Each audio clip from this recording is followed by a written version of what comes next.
All right. Can I have your attention? Welcome everybody to our hybrid NepRWA annual meeting. I'm Heather Audette. I'm the board secretary, and I live in Norwood, and I work right around the corner. So this is one of my clients. It was not my idea to come here tonight. I will say that. Thank you for coming, and thank you to everybody on Zoom. Welcome. Louder. Louder? Okay.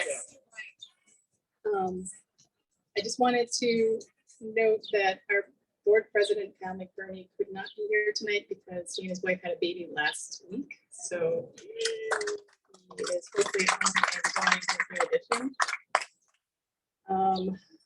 And we're so glad you could all make it tonight. Last week we postponed because of the rain. I ended up getting sunburned that day. So I was working outside that day.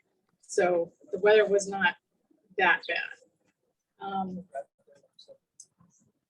So there's still, I still see a ton of sandwiches back there. If you have not eaten or if you're still hungry, please feel free to go back and get more and order more beer.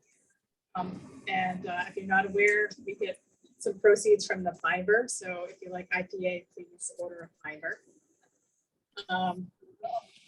And just a brief agenda of our meeting tonight.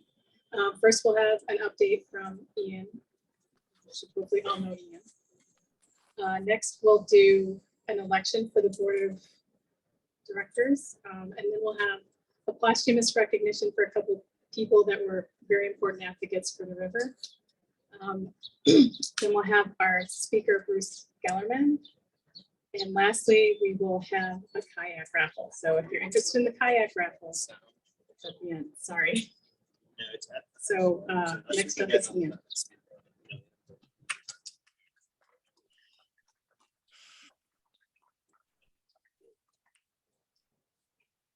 I just want to say how wonderful it is to actually have all of you here tonight. You know, our annual meeting, we do all sorts of events, year in, year out, they come and go.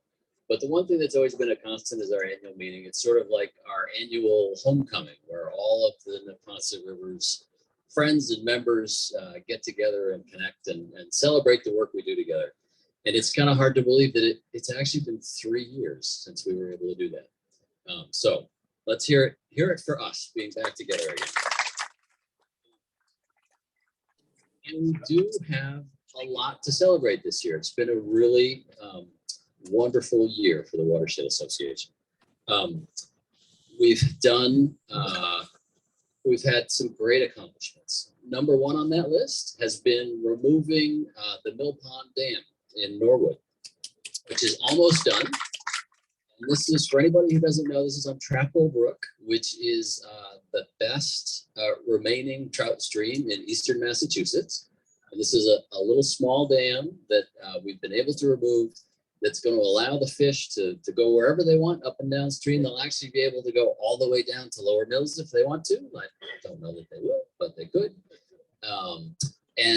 It's also going to help with climate adaptation because it's going to help to cool the water off, which is really critical for these fish. And interestingly, it's also a big benefit to the town of Norwood, who owned an aging, unstable dam that was very likely to fail during the next big storm that we're more likely to have every day, and dump 4,000 cubic yards of mud on the homes in a environmental justice neighborhood downstream. So it's really a wonderful project and something we're very excited about accomplishing. One dam wasn't enough this year. So just last week, we actually finished with our partners at the Department of Conservation and Recreation, removing another dam on Pine Tree Brook. It was part of, thank you, Canton Avenue Dam. It was a really little dam, which was part of 3 really little dams that we identified a few years ago. We said, we've been working on these big dams. They're hard. It's taken forever. We've got 100 dams. Maybe we could find some easier ones to deal with. So we got the 2 out. The 3rd one just finished. Of course, it still took us 10 years to do these little 1-foot high dams. So definitely a lesson in humility about making change there. but very excited to be able to say that there are now 95 dams in the Neponset watershed instead of 100. Another big accomplishment and big development this year has been the designation of the lower Neponset River as a Superfund site. This is something that is at last, after many years, discovering the sediment contamination on the lower Neponset as we were working to try to restore herring and shad runs and advocating to get these legacy pollution down in the mud cleaned up. We finally are going to have the full authority and resources of the federal government to help us actually get that done. They're actually starting the public outreach process for that at the end of this month. So keep an eye out for that if you're interested in hearing more about it. And we as an organization are going to do everything in our power to try to make this as rapid a process as possible, and hope to see something happening out there, maybe in 5 years, which would be lightning fast for the Superfund process. But very excited to finally see it being dealt with. Another big accomplishment this year has been expanding our volunteer involvement program. We've had enormous success the last couple of years with river cleanup events, a big one in the spring and a big one in the fall. And this year we were able to dedicate some additional staff to supporting more volunteer events. So we're actually having about 12 volunteer service days throughout the year, doing everything from river cleanups to invasive species control, hopefully building some boardwalks in the fall.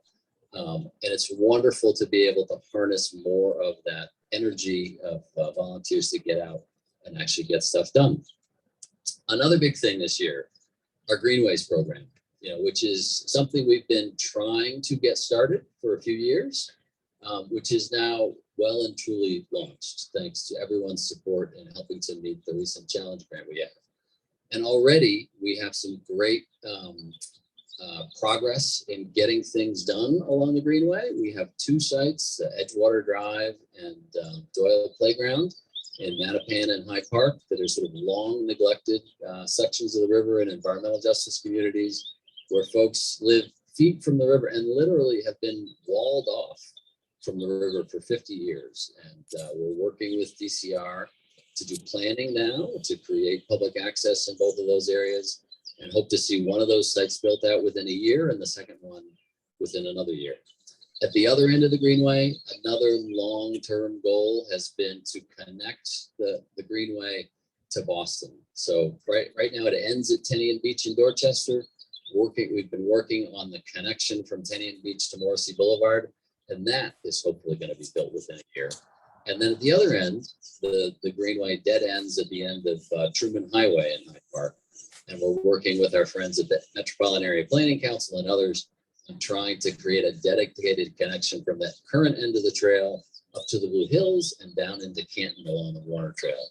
So hopefully within a few years, you will be able to ride a bike or walk on a dedicated trail from the Blue Hills all the way to downtown Boston, which is a dream that has been a very long time coming for a lot of people.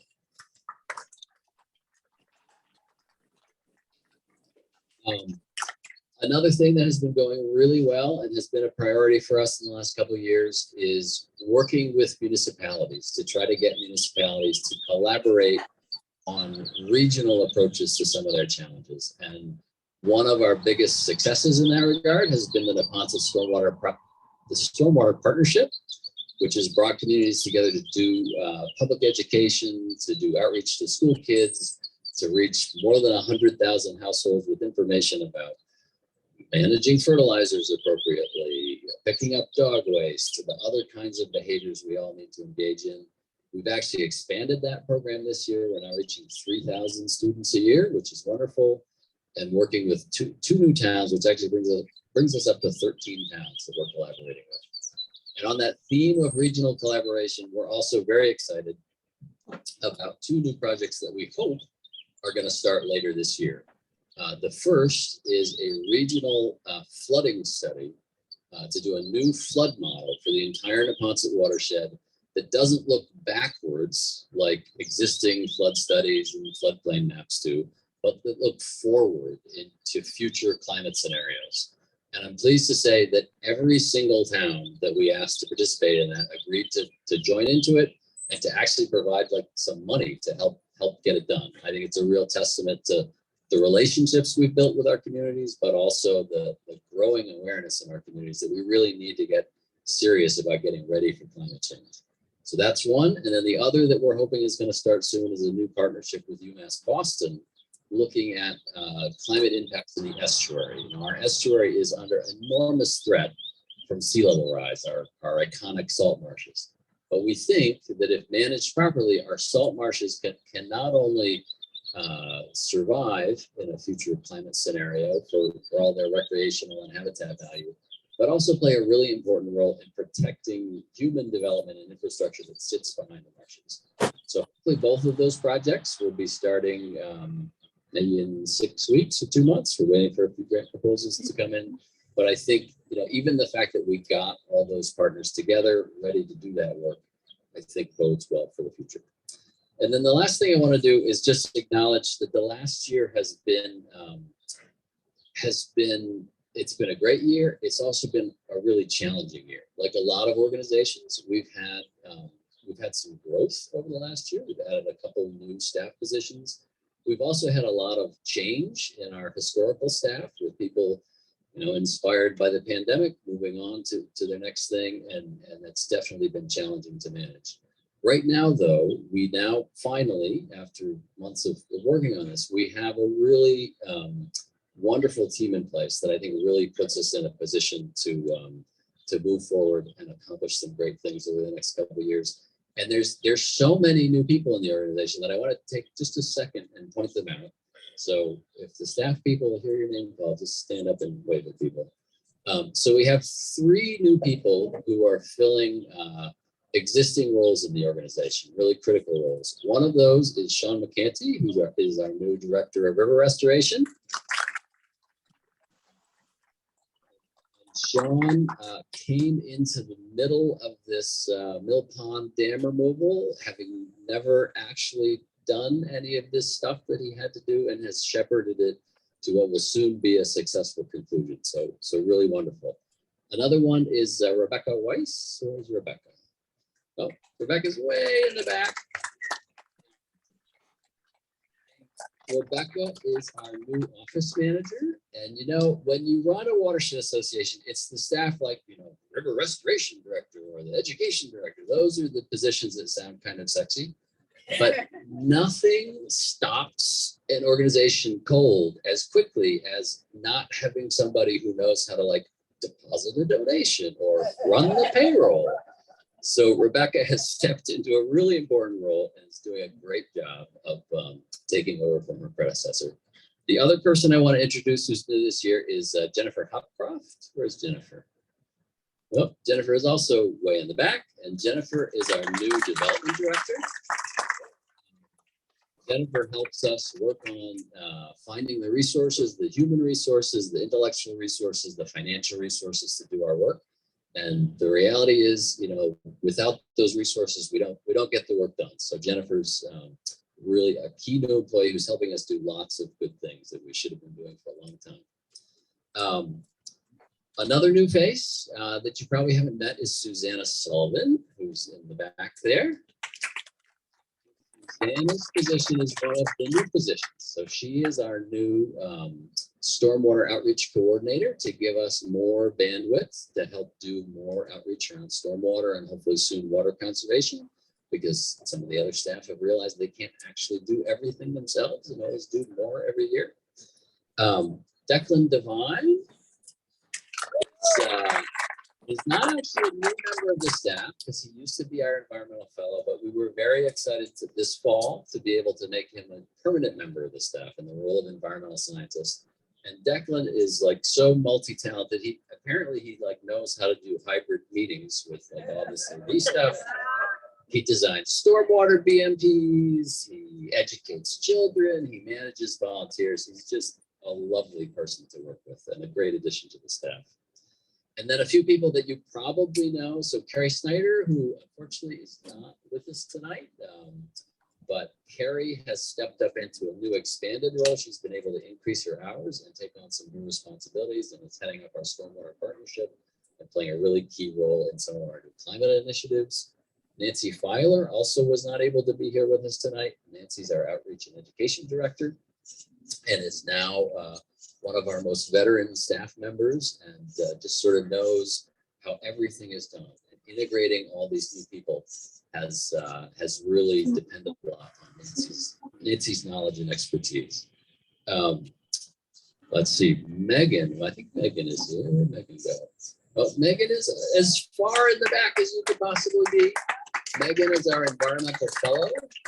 Our environmental fellowship is a very special kind of role. It's a 1-year full-time position for recent graduates interested in natural resource management.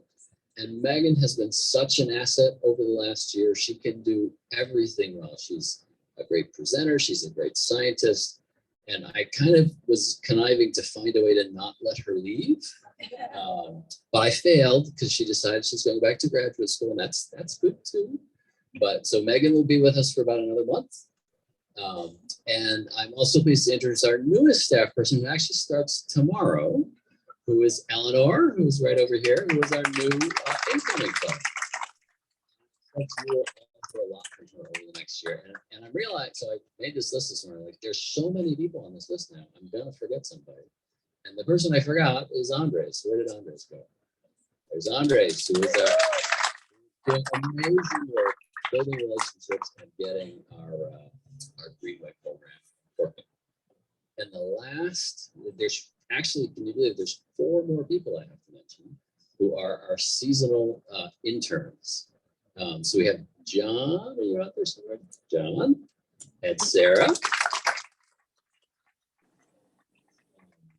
Dana, stay here, and Kaylin. Kaylin here? I don't think she's here. So anyway, wonderful, 4 young people coming to help us out for the summer, which is wonderful, and is twice as many summer helpers as we usually have. So we've been really busy. We've been having lots of fun. We've been accomplishing a lot. We have a wonderful team. And I just want to thank all of you for making that possible. You know, at the end of the day, what we accomplish is a function of the support and energy and expertise that our members and our volunteers contribute to the organization. And I am perpetually amazed at what we can all accomplish working together. And the one last thing I want to mention is another key part of our ecosystem is our corporate sponsors. And I want to thank the corporate sponsors for this event. So E&E Systems, a wonderful company who actually sponsors not only this event, but a whole series of events throughout the summer. Courier Sales and Service, the Bank of Canton, and of course, the donor of the kayak, Boston. Thing I wanted to do was we do have some notable folks here with us, and I just wanted to point out Senator Timothy has been able to join us tonight. Thank you, Walter, for coming. Walter is a great supporter of the river and the environment, and I'm not sure if he's still here, but we had somebody from Senator. See, I knew I was going to forget somebody's name. Senator. The one from Denver. Rush, thank you. Senator Rush's office. Is he still here? Excellent. Another great supporter of the river and to protect our communities. So with that, I am just going to take a second and recognize a couple people, because not everything was great this year. And that the organization lost 2 people who played very significant role in protecting the river and helping to build the organization over the years. And we just wanted to take a second to recognize those people posthumously. And the first of those is Terry Dolan, who many of you know. She was a resident of Lower Mills, somebody who grew up in Milton. And Terry was the epitome of a hardworking volunteer. There were there were numerous organizations, not just the Watershed Association, that she really played a critical role in operating. And she was, I first met Terry at a hearing about Chapter 91 at the Baker condominium. She lived there and was a member of the condominium association. And it was a hearing where the Chapter 91 folks were trying to force the condominium against their will to create public access through the condominiums to make a sort of loop trail. And I think I stood up at the meeting and I decided that my role was to be the bad cop. And I stood up at the meeting and said, well, the law requires that you either do this or rip down the part of the building over the river. So I'm fine if you have to rip down the part of the building over the river. At which point, I'm sure like daggers were shooting out of Terry's eyes in my direction. And she didn't think much of me. But over the years, we got to know Terry better. She was a member of the Community Advisory Council that was about 25 people that spent months meeting to talk about the notion of restoring herring, how to balance the historical uses, the aesthetic uses of the river with the potential to restore the herring runs, and a group which ultimately came to a unanimous consensus on how to proceed. And Terry was also somebody who did an enormous amount to engage other people in her passions, including the Neponset River. She was a wonderful recruiter. And also, and I think this is a testament to her as well, she was a great admirer of the Neponset's eagles. She was forever giving me updates about, I went and saw the eagle was there that day. So we were very sorry to lose her very unexpectedly a few months ago. And just wanted to take a moment to thank her and her family for her contribution. And we did make just a little memento that we're going to give to her family. And I don't know, Joe, do you want to say a word or? I've never said one word in my life. You can have two.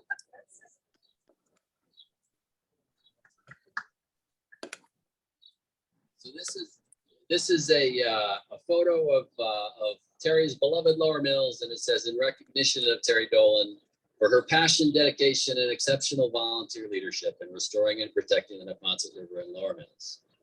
Thank you.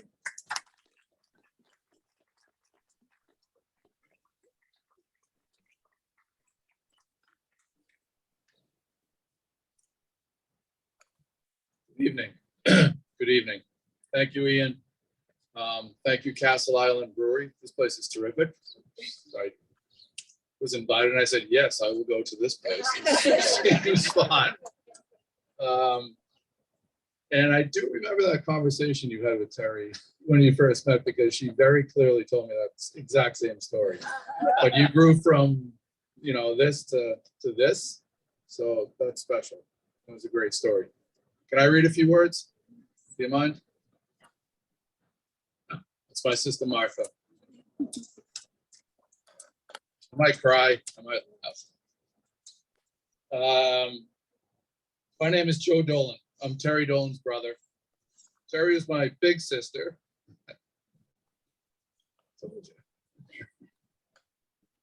Friend and role model. We all miss her dearly. Terry was smart and over the top organized. She was a true worker bee, and I think everyone here pretty sure understands the importance of a worker bee. Without them, our ecosystem and the natural world as we know it would collapse. Terry was not going to let that happen. Terry truly loved to keep busy and help others. After working for 25 years as the director of administration under 6 governors in the State House corner office, she retired from public life, but not public service. She immediately dove into what would become her true passion, helping others less fortunate and trying to make the community around her and the planet itself a better place to live. Terry quickly found a plethora of worthy causes to get involved in. The Dorchester Lower Mills Historical Society, the Shattuck Hospital in Jamaica Plain, working as a voting warden at the local polling station, a delegate at the Massachusetts Democratic Convention, and very near and dear to her heart, the Neponset River Watershed Association. Terry lived at Baker Chocolate on the banks of the Neponset River, which I think was a daily reminder to her of its life source, its vitality, and importance to creatures.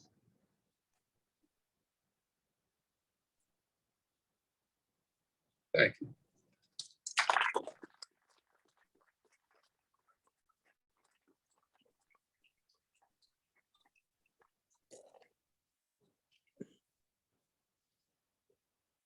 And the other person we wanted to recognize tonight had a very different history of involvement with the organization than Terry. And this is John Cronin, who most people probably know as the very long time town manager in the town of Milton. But in John's youth, he was a park commissioner in Milton and was one of the founding board members of the Watershed Association and was actually president of the association in the early 70s when the association was an all volunteer organization. And it was at a time before, environmental protections had really matured. The environmental movement was certainly in full blossom, but some of the things we assume that will help protect the environment weren't in place. And there were a whole series of really terrible ideas being proposed at the time, like an inner ring road around Boston. There was supposed to be like another 128 inside of 128. And Route 95, where it stops at 128, was supposed to keep going into Boston and relocate a mile of the river and take out whole neighborhoods in Boston. And there was also a plan to eliminate the 8,000 acres of floodplain in the middle of the Neponset River known as Foul Meadow, which is now designated as an area of critical environmental concern. Endangered species habitat plays an incredibly important role in protecting Boston and neighboring communities from flooding. And the plan was basically to reduce the river to a 50-foot wide paved stream bed with 100-foot wide paved floodplains on either side so that all the additional land could be developed. And John was there at the right time to intervene and stop that. And a few years ago, I had a chance to interview John, and he actually went through some of his old papers and actually found letters he had sent in the 70s asking the legislature to block this elimination of Foul Meadow. And one of the things that, as I do my work trying to protect the river, restore the river, one of the things that always makes an enormous impression on me is the bad ideas that were averted because years and years and years ago, somebody historically stood up and said, no, this is something we need to protect. And today, really, the reason we have Foul Meadow is because John was in a position to stand up and do that at the time. So I think we all owe him an enormous debt of gratitude. John was also, frankly, the last member of that original founding generation of the Watershed Association who accomplished an enormous amount with just sort of sweat and advocacy and good strategy. So we also wanted to take a moment to recognize John's passing and thank him for the work he did. And Marita, I don't know if do you want to say a word or are you happy staying there? Okay, so we also made a little memento for John's family.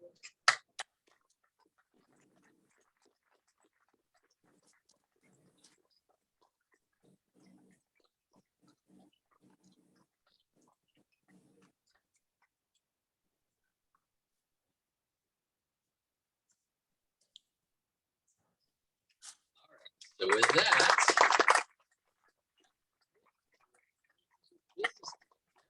Jim is going to lead us through the business meeting. Jim is our board vice president, standing in for our paternal president. So, come on.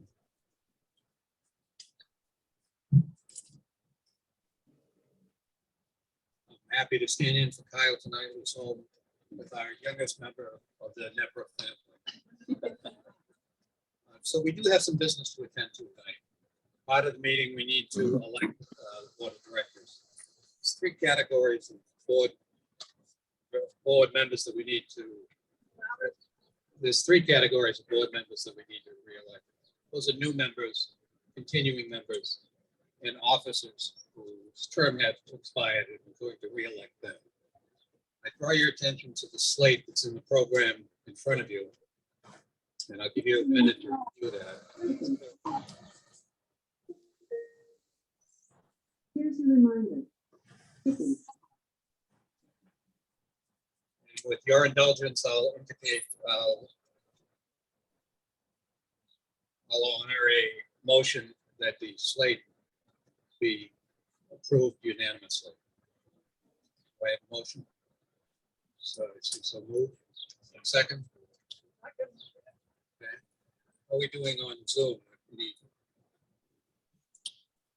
No objection. No objection.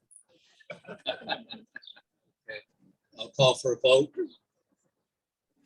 If we approve the slate as written in the program for the board, which consists of new members for re-election, Rebecca Kinraid from Sharon, re-election Jerry Hopcroft, Martha McDonough, David Keeley, Maria Lyons, Rory McGregor, Kyle McBurney, Steve Brayton, Heather Audette, and myself, James Green.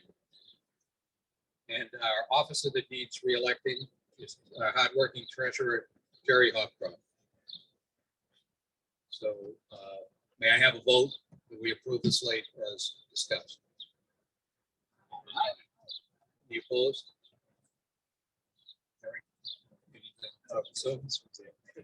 Zoom agrees with us. So we have our new directors.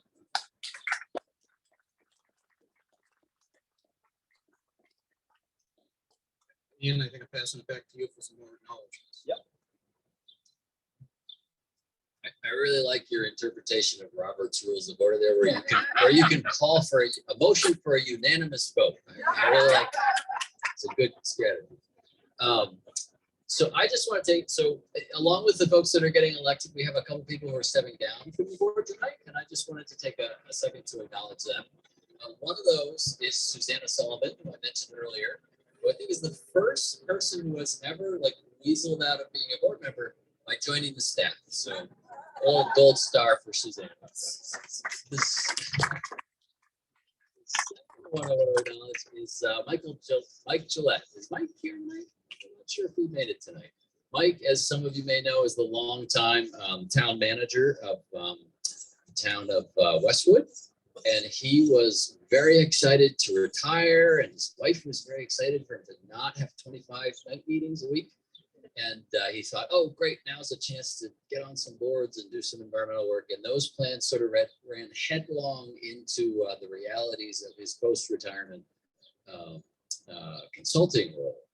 So Mike reluctantly decided that after a fairly short stint, he needed to step down, but he's going to continue working with us on our advisory council and in some other volunteer capacities. So big thank you to Mike.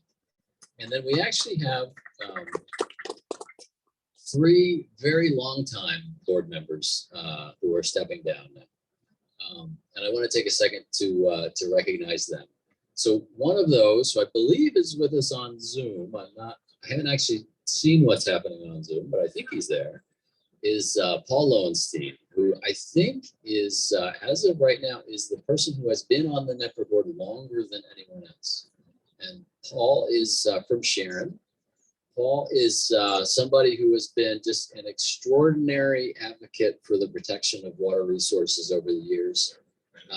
When Paul sets his teeth into something, you better hope it's not your leg, because he's never letting go. Paul really helped us a number of years ago get into the role of facilitating greater water conservation around the watershed, which has had an enormous impact on the health of the river. Sharon in particular has seen its water use just drop precipitously since Paul started working on water conservation there. Paul has also been a member of WSCAC for us, the Water Supply Citizens Advisory Committee, for many years now, and he's going to continue in that role. And Paul has also been a very passionate and active advocate for a number of other causes, including preventing climate change from occurring, which is really something we all need to worry about, and really should model Paul's commitment to that. So just want to acknowledge Paul. We do have a photograph for Paul, but since he's not here, I won't try to hand it to him in Zoom. We're not quite that high-tech.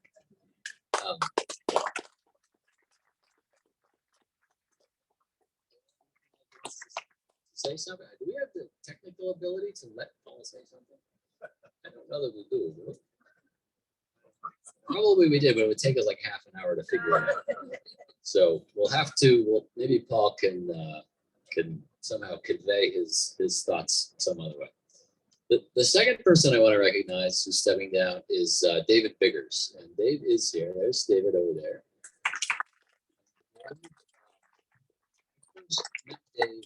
DEPs, the Mass DEP has a program where they let employees go volunteer somewhere, sort of as part of their job. It's like a incentive thing. And many years ago, Dave volunteered to come by, and we gave Dave the task of organizing the 50 years of books and papers and reports that nobody has ever been willing to throw away, but nobody has ever been willing to organize them either. And Dave, an incredible testament, Dave went through all of those documents, created a database of them, labeled them, and that sort of gives you an impression of Dave's kind of methodical, tenacious nature. Once he starts a task, he really follows through on it. And over the years, Dave played many roles for us, including recently serving as our vice president. And I think one of Dave's greatest contributions to the organization has been connecting us with other people in the community, particularly in the Canton community, being an advocate for open space and trail connections in the town, and playing a really important role in the development of the strategic plan that we did a few years ago that has really helped to drive some of our growth and some of our recent accomplishments. So I just want to acknowledge Dave, and he too is going to be continuing on our advisory council, so he's not going away completely. And Dave, do you want to come up and get your picture?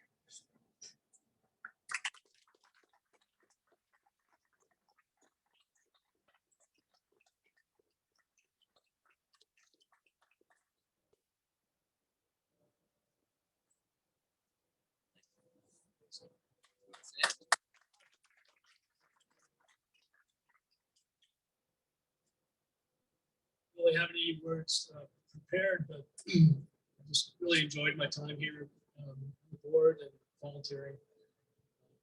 Learned a lot and met some wonderful people. It's just been a great experience in my the last 15 years, I guess, of my life. So thank you.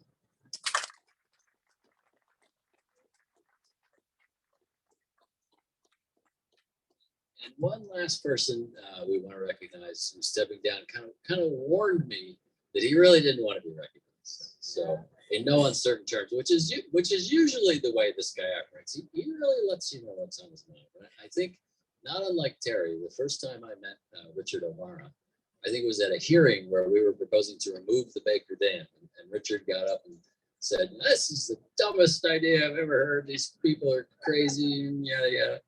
And not unlike Terry, who was a compatriot of Richard's in Lower Mills, over the years we got to know each other and really respect each other. And Richard has been a member of our board for quite a while now. And Richard sort of always downplays his contributions, but Richard has a couple of characteristics that have been enormously useful on the NepRWA board. One of those is a willingness to, and in fact, a demand that you set very ambitious goals. You know, sometimes we'll be having a committee meeting, we'll be hemming and hawing, oh, maybe that's a little too hard, we shouldn't aim for that. And Richard will step up and say, come on, people, you know, you got to put up or shut up. Like, are we doing this or not? And the beauty of Richard is that once he prods you to set an ambitious goal, he does his part to help you reach that goal. One of the other great things about Richard is that Richard knows everybody, everywhere, it seems like. Right? There's like nobody Richard doesn't know. And Richard does not hesitate to reach out to people and ask them to help. So we wanted him to stay on the board. He said, no, I'm not doing anything. So, but you know, it's a volunteer job, so we can't make him do it. But we did want to take a minute and thank Richard. Richard, do you want to come up and get your picture? Or he may be like fuming mad at me back there because I'm thanking him.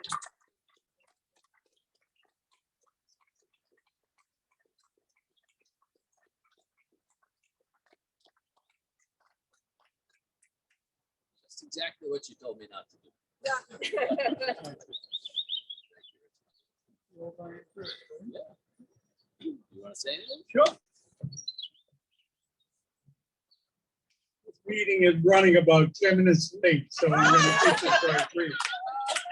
I was the timekeeper at the board meeting, but I just wanted to say that it was really, I've served on a number of boards and I've worked with a number of people. And I've always said that this organization is incredible. From the young people that have come along and worked on the staff, Ian's leadership, the board members and everybody. I never could understand why you wanted to be on the board. But I will say, I could always see what important roles you all played in the dedication that you gave to the organization. And I'm very happy that I was given the opportunity to serve. So thank you very much.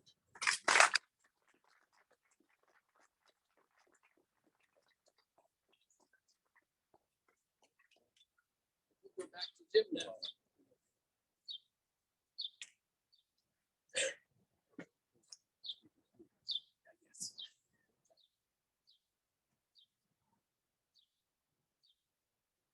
I have the pleasure of introducing tonight's keynote speaker, environmental reporter Bruce Gellerman.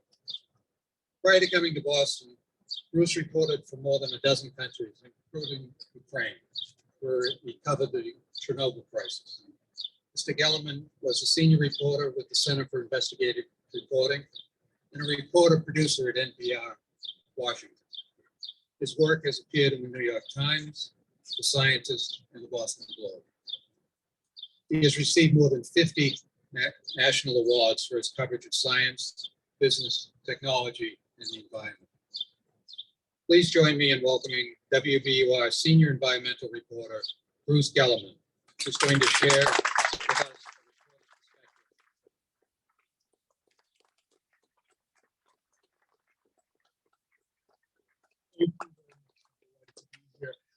Let me say from the outset that anything I say has nothing to do with WBUR, their opinions or positions or anything.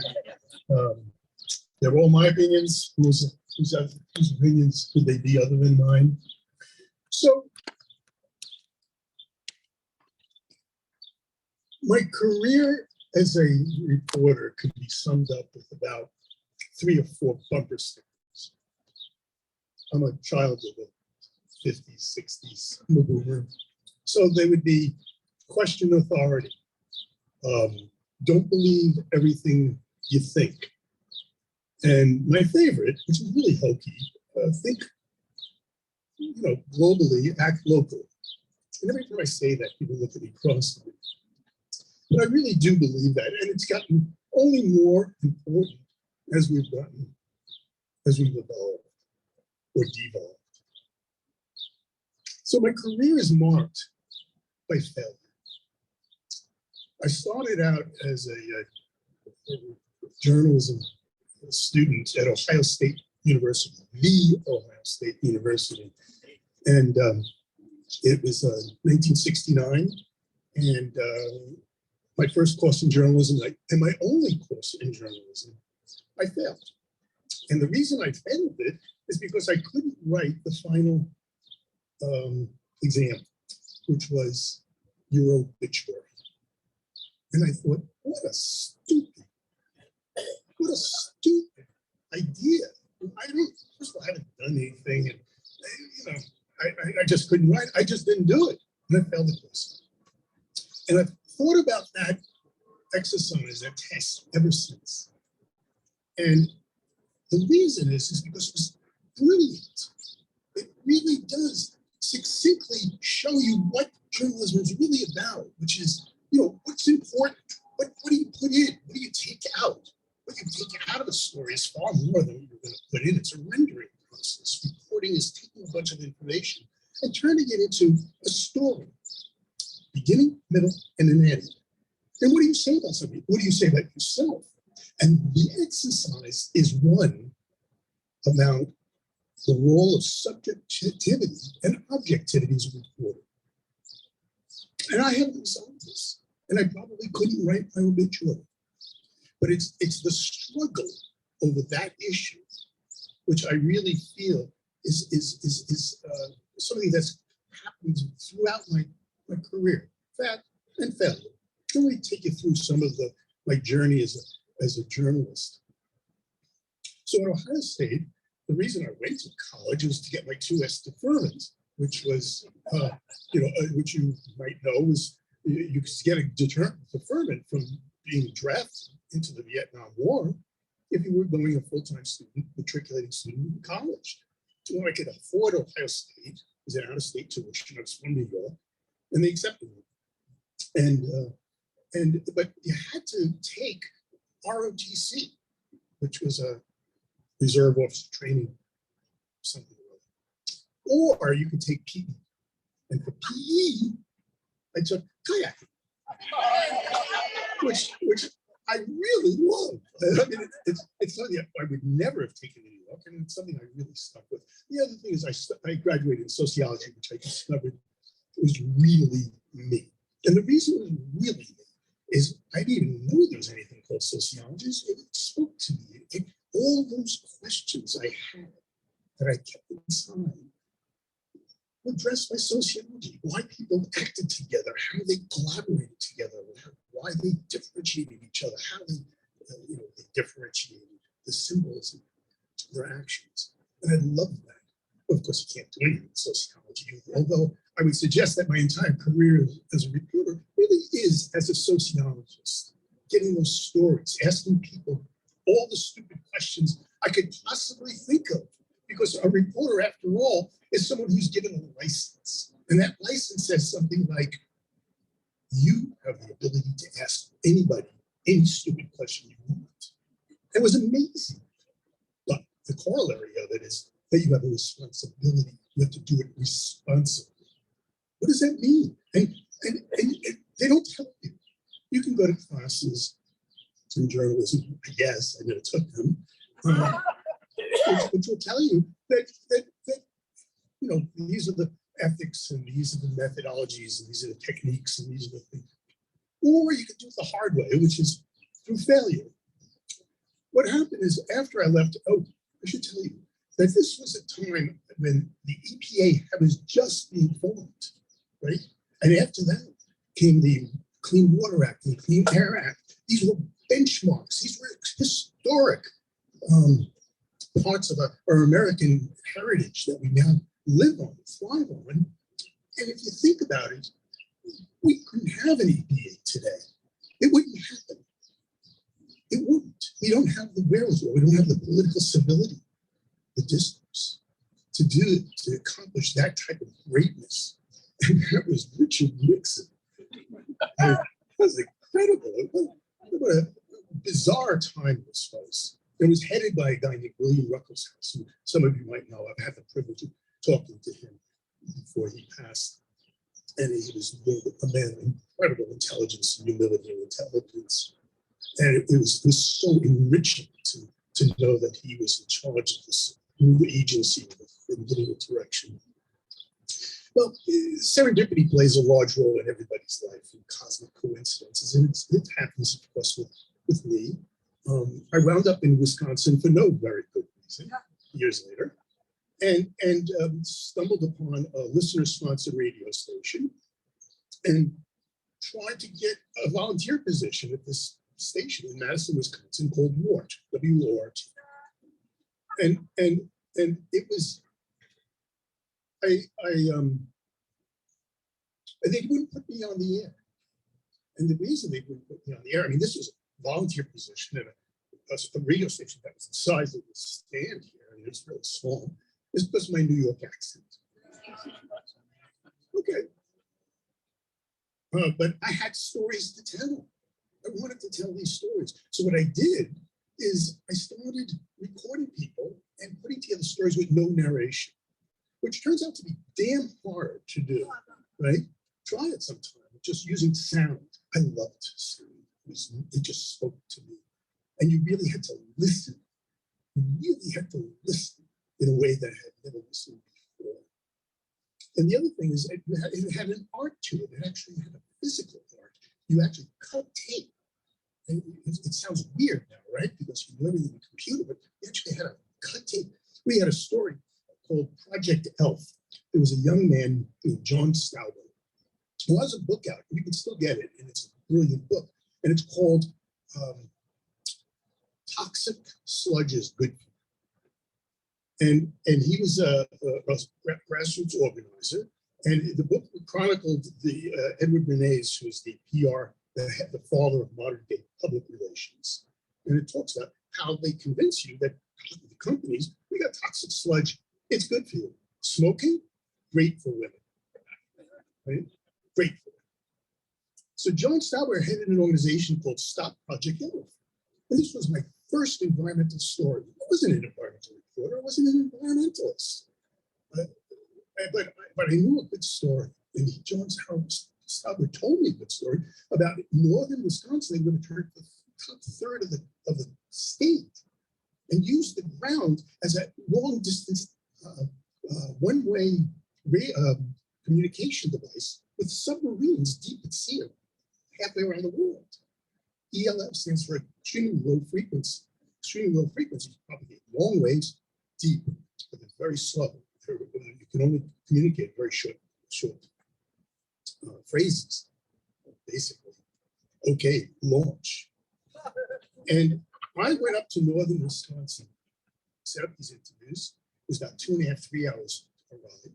Got great interviews and brought them back, 2.5 hours back. Got home and realized, oh my God, I forgot something. I failed.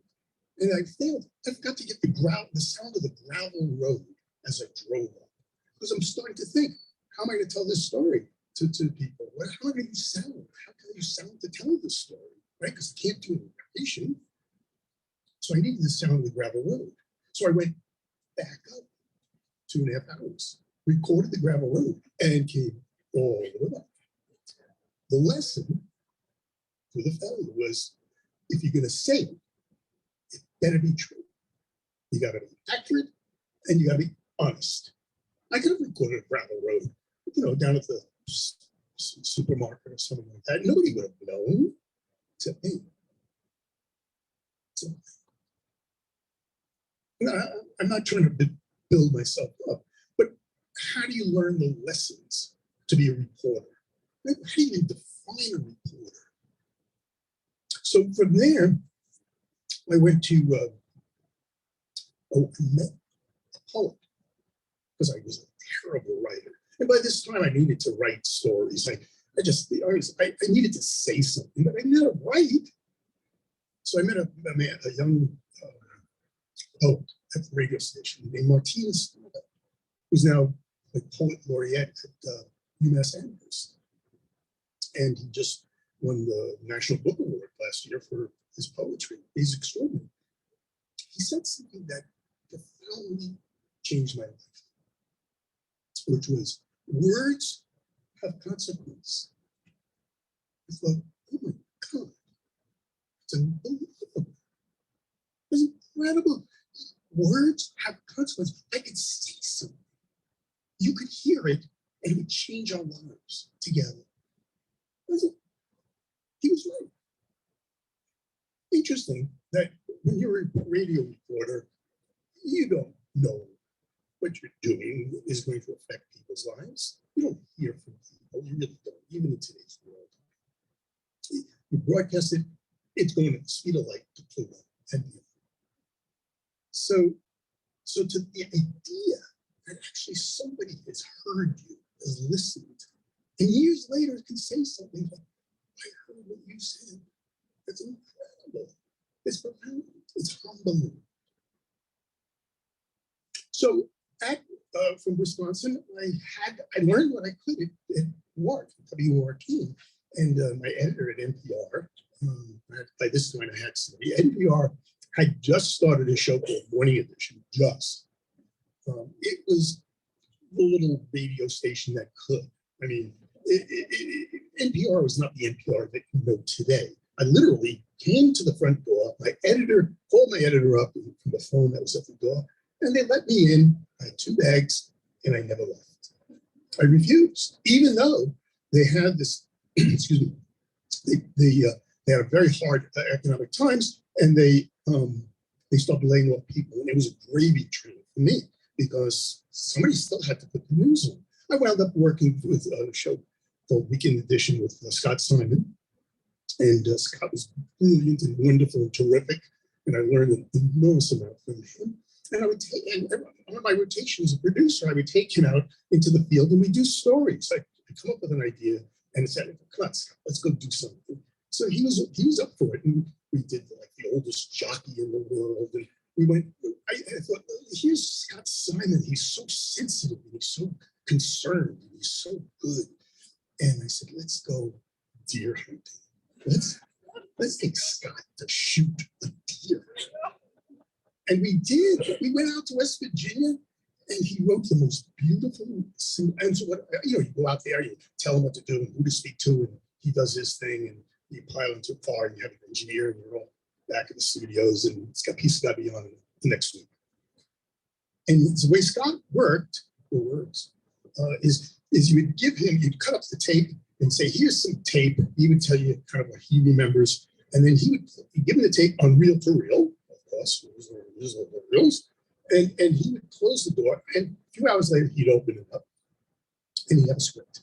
And he wrote a line which changed my life. The line was, we sat and we sat on a low log and waited. That's not profound, right? And we sat on a low. Why did it change my life? Because it was so simple.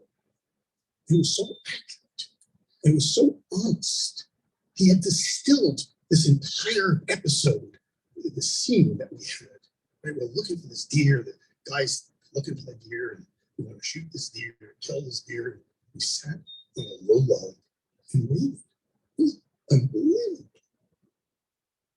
So from Scott, I learned how to write. Still learning.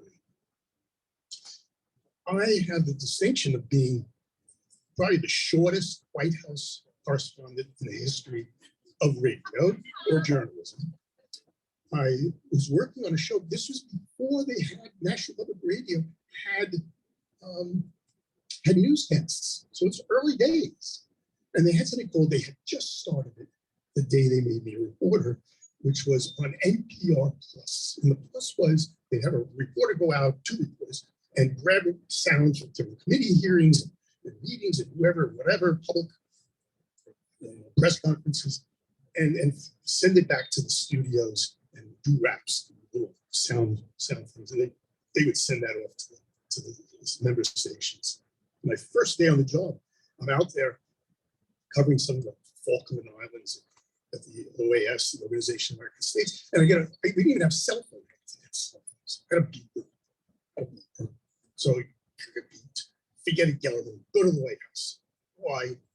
Just get to the White House. What's your mother's maiden name? What's your social security number? Where do you live? Blah, blah, blah. Just go to the White House. So I run to the White House. And they're processing me at the gate. And I start running. I ran to the main portico. The Secret Service is running after me. Gellerman, where are you going? And I said, go to the White House. He says, no, the press room. It was where Nixon had taken the swimming pool and turned it into the press room. And I didn't even know what it was there for. And it's just, I find out, oh, Brent Hopcroft is on the White House lawn going. Everybody's running out there. I run after them. Everybody had set up their microphones on a Christmas tree like a stand. I didn't, because I didn't know anything. And I have my hand over Sam Donaldson's head. He was an ABC reporter. And I'm reaching in. I don't know Brent Hopcroft. He was horrible. I'm just trying to figure out I don't even know what the topic is. I ran back in and I spoke to the NPR reporter, who's the White House reporter, Ted Clark at the time. I said, Ted, what do I do? And he says, well, you go in, and you take your tape, and you download it here, and you flip this switch, and you plug in here, and you take your microphone, and you write your script on the typewriter, and then you call them up and feed yourself. Well, so I did. And I'm typing up, and I'm typing up, and I'm flipping switches, and I'm putting radio and audio and whatever else. And he's, okay, Gellerman, where's the script? Where's the script? Read it. Let's go through it.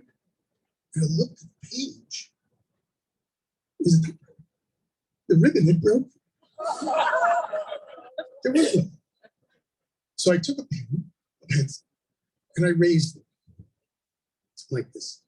Right? Raised the letter. The first thing that I had ever done live on National Public Radio was that quiz from the Weiss. And my hand was shaking like this. I couldn't hardly. That was my last day as a White House reporter. But I loved NPR, but I left. And the reason I left is because I had met some, I'd gone to some extraordinary hearings on the Hill. I mean, really terrific stuff. Love, great stuff. And basically science. I found myself being very attracted to science.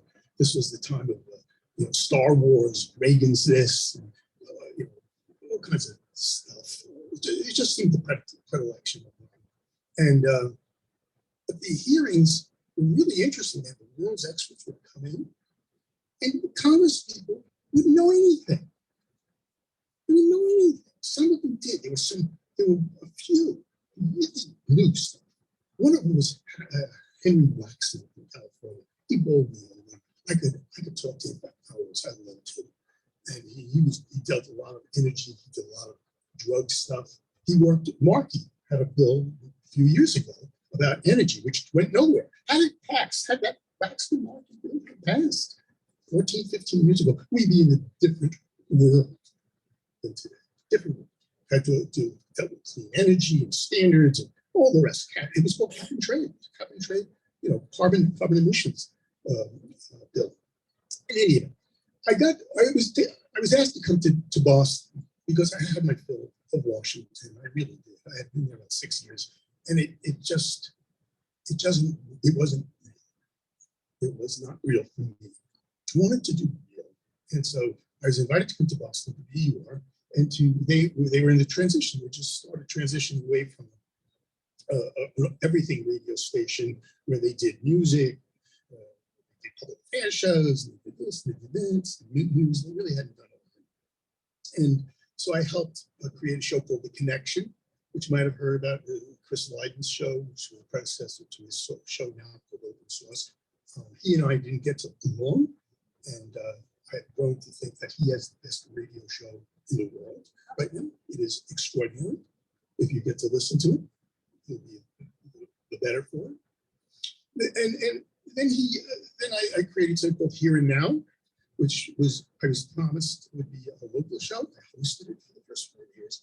And the centrifugal forces of journalism started then, which was, let's do it. If we're doing it locally, we're spending all this money, we're doing it anyhow, let's do it nationally and then sell it and make money. And I can see the logic of it. It didn't resonate with me because that's the way I come here. And here I had done some stories I really, really, really loved. A lot of science, because this is such a science place.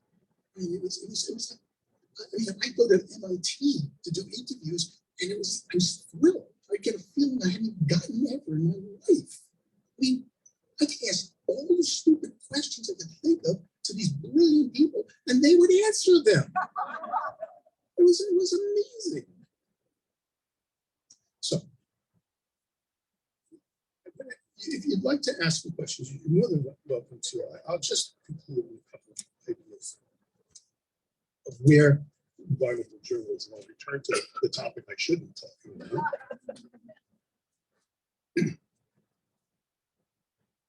So what's changed? Well, radio. What's radio? Who listens to radio? Who has a radio? You don't have a car. Nobody can afford a car. I mean, many people when young kids don't have cars, they don't know what radio is.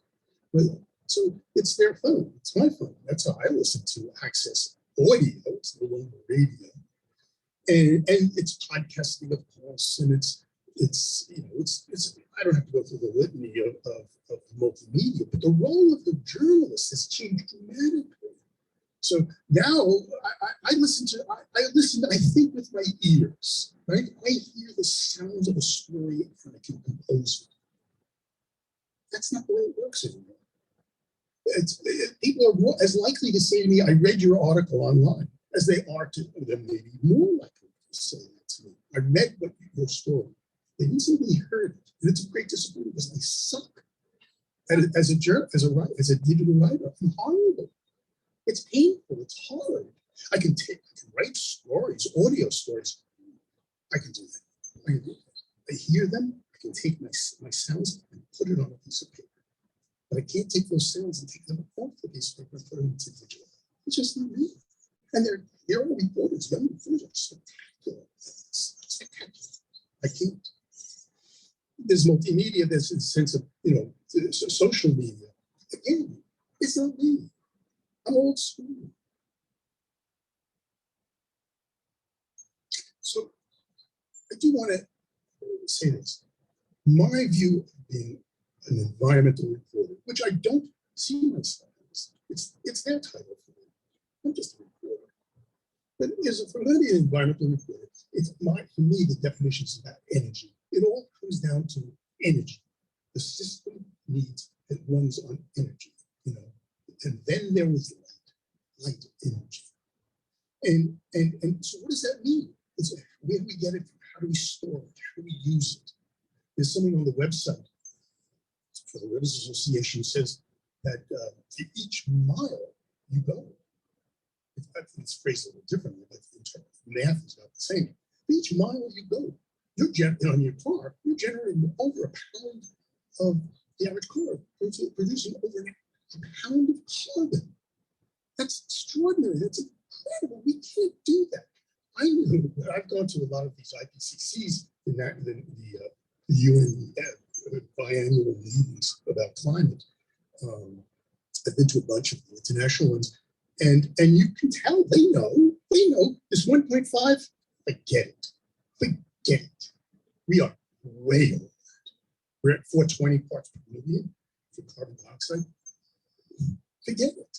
And Katie barred the door when they start defrosting the permafrost, because then you've got this feedback, right? This energy feedback.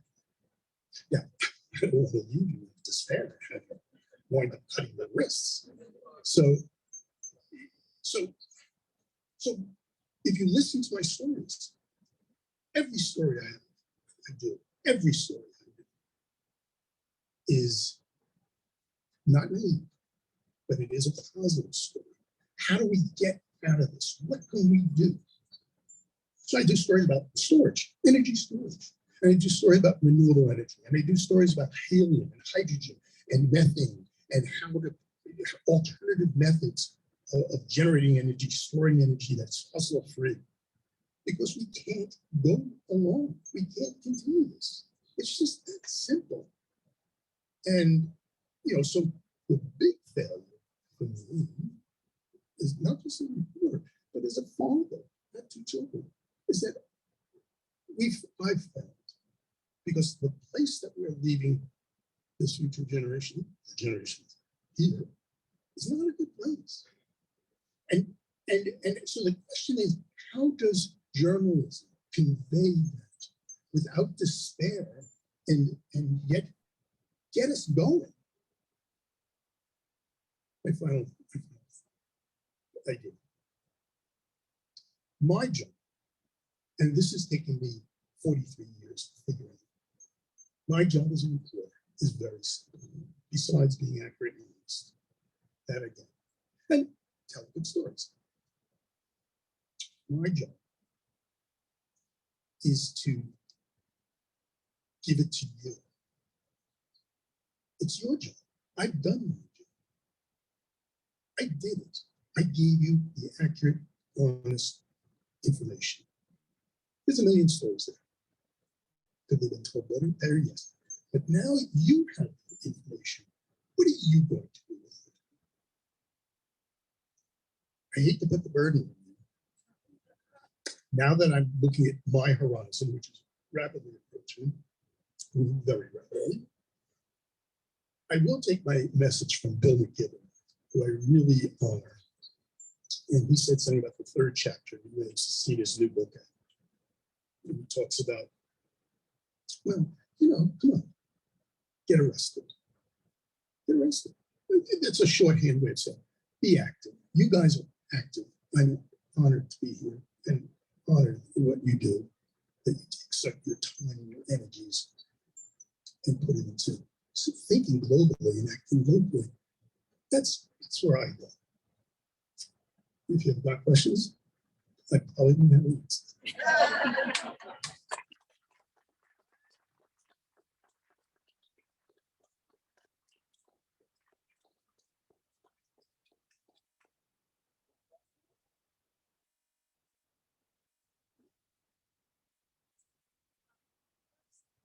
you say a little bit about the one of my favorite radio shows? Oh, I missed it. I really am Oh, so grateful because thank you. that's- Thank you. for Living. me, that's what I say. It's like you have to listen to this, and it's a way to put it out there. You are. I'm so thankful for that question.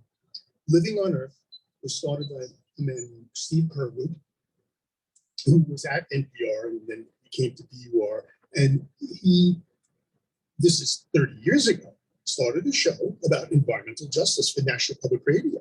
And it's still going on today, right? I mean, it's extraordinary. There in the archive. And he sent me, I used to host it and I helped start it long ago. Excuse me, I produced the first shows. And I've gone with Steve and for Steve to Chernobyl, and I went to Mexico, Brazil. I've gone all over the world for Steve Curwood doing stories. And Living on Earth, extraordinary, way ahead of its time, and still smart and cutting edge. It's produced at UMass Boston right there. So if you haven't heard of it, you really should. Steve is a great man in environmental journalism. And just a good guy. Learned a lot from him. I forgot to tell you something. You know the expression, crisis is a terrible thing to waste. Right? You've heard of that. It turns out, I think that Winston Churchill was the guy who said it. And I thought, wow, we've got 3 crises. We're just pissing them away. We've got these great opportunities to change the world. If gas is $5 a gallon. $5. You know what that's called? It's called a carbon tax. Congress is trying to, environmentalists are trying to get a carbon tax, and everybody says, if we had a carbon tax, we'd solve this climate problem. It's true. I know it's true. Make it high enough. Carbon pays, all these externalities that you get because you're burning fossil fuels that we don't add into the price of the fossil fuels. If you added them in and it costs us dearly, and we understood that, instead, what they're doing is they want to cut the taxes to 28 cents. That hasn't changed since, 1994 was the last time they changed this. The federal gas tax, 28 cents a gallon. They want to cut. This is nuts. We have these opportunities. We have this incredible. We have the economies in the toilet. We've got this war. We've got the oil. What are we doing? We have the opportunity of a lifetime. And we're pissing it away. Thank you for asking about Living on Earth. Anybody else? Yes. Maria? I know a lot of the younger generation likes to criticize us boomers, Hmm. and I know there's a lot of problems out there that were caused by boomers, but thank you for bringing up the point that it was the boomers that started the environmental movement, so a little credit for that. So thank you for bringing that up. We tried. We tried. And we have a lot. I'm sorry. We had such hopes And I think we still do. I do. We can't give up. But we got a long way to go. I mean, we have a long way to go.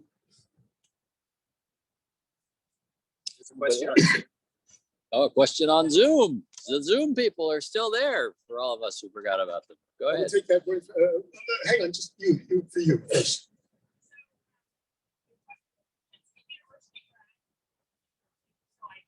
Where? And you went to school where? Oh, I know the place. So, and I do a lot of journalism myself, freelance writing, and I am very, very worried about the state of journalism. WBUR is amazing. It's a great source of incredible information. And all of those sources. And as citizens, it's getting harder and harder to do that. We don't really have the newspapers that we used to have. So do you have any insights on how Okay, so let me respeak the question. The question was one about the concern for the state of journalism now because we're losing newspapers. Which have gone to Kent State, which we should have a conversation. Yes. So one of the things that's lost to me, first of all, one of the things that's happened the last 2 years is there's a lot of agenda setting, which is the primary role of an editorial company, right? Whether it's New York Times, it's what you put on the front page, or what's the first story, the second story, prioritizing what the stories are in a world of stories, right? So you only have 10 stories in a newspaper, 15 stories. But what about the other 300 million stories out there? Where are those, right? So that the editorializing that's going now, the agenda setting, I have a lot of trouble. And the reason I do is because we have this enormous diversity of organizations, of news organizations. Basically, they all talk about the same thing. It's an echo chamber. I know it's cliche, but there's, and you think that that's the interesting thing about the internet. It seems so vast and limitless, and this, it's not. You soon find out as you dig deep the edges of the information that's available on the internet. It happens very quickly. And don't try, if your mother says she loves you, check it out. If you find something on the internet, check it out and go deep. So my concern is the agenda setting and this appearance of this vastness. We don't have a commonality. That's the problem. We have no civic meeting place of where we can exchange similar ideas about similar information. And because we discount the information, call it false, and we have our own little echo chambers that we all listen to, and that's the end of that. I have great concerns about journalism. I really do. And I'm not doing that just because I'm a nostalgic old guy. I hope. On the internet. The question was, what is the most interesting local environmental story you've reported on in the Boston area? The most consequential? Interesting.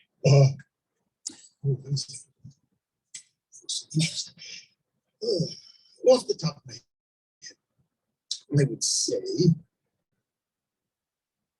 I've done a series of stories about energy storage. It is really nerdy, right? I mean, nerdy. Batteries.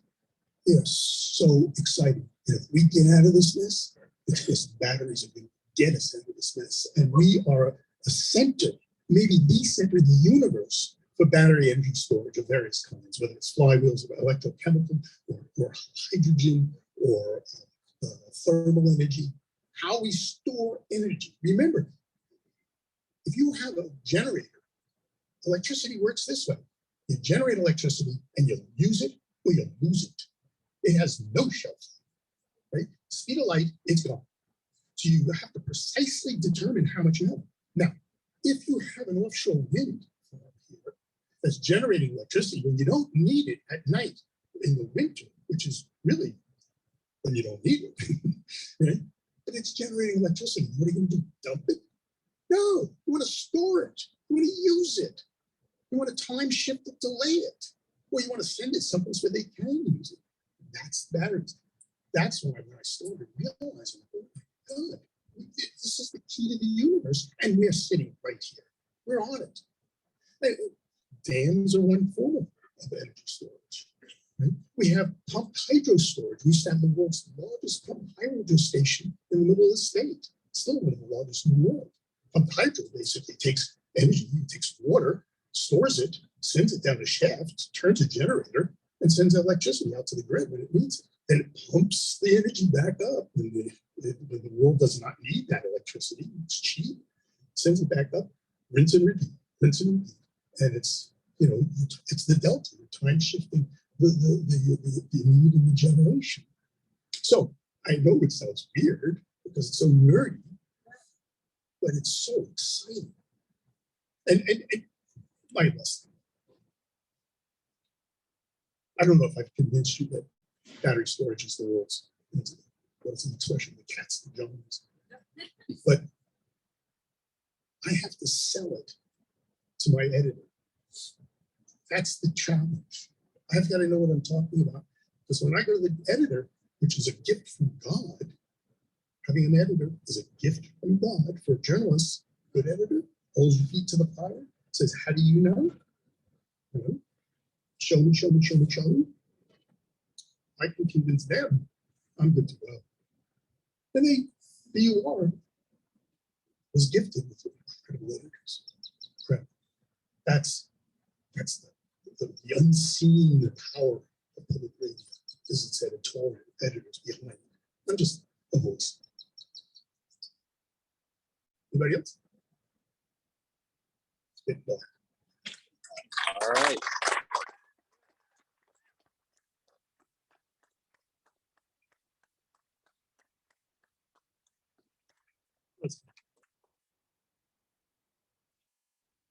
All right, and now the moment everybody's been waiting for.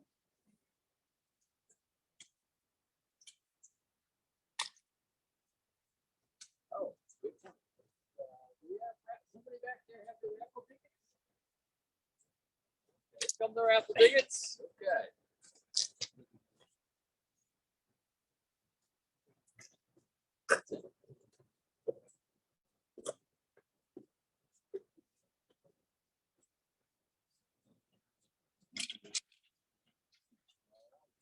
Got the raffle tickets. It's so nice to have physical raffle tickets for the first time in 3 years.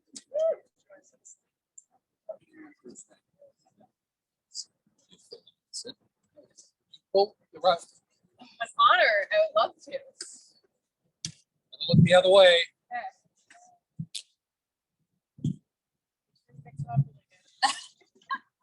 Stir them up. Board from Quincy. David Board from Quincy. I don't think I had him check in. But yeah.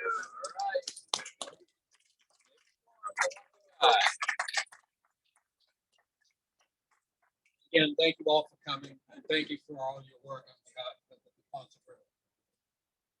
At this moment, I'll entertain a motion to adjourn. I want to get Robert's rules of order correct for this. I see a motion, second, vote. Aye. We're adjourned. Thank you all. In the back, so grab it on the way out. Nice work. We made it. Thank you. I'm the chair of the Yes. advisory board. So Right. it's nice to be here tonight. I just want to make sure that say hi to you. Yeah, thank you. Thank you. Yeah, I think it's good. It's great. I usually go to the Charles for Watershed.